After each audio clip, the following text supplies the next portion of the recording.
लेकिन उन्होंने अहद को तोड़ डाला तो उनके अहद तोड़ देने और अल्लाह की आयतों से कुफ्र करने और अंबिया को नाहक मार डालने और ये कहने के सबब कि हमारे दिलों पर पर्दे पड़े हुए हैं, अल्लाह ने उनको मरदूद कर दिया।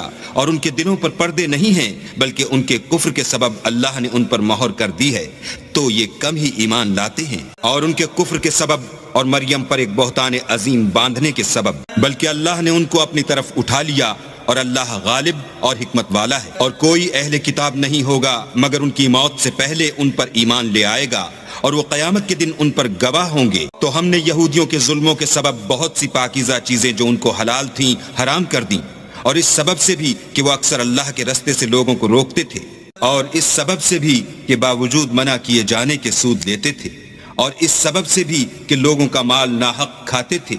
और उनमें से जो काफिर हैं उनके लिए हमने दर्द देने वाला अजाब तैयार कर रखा है।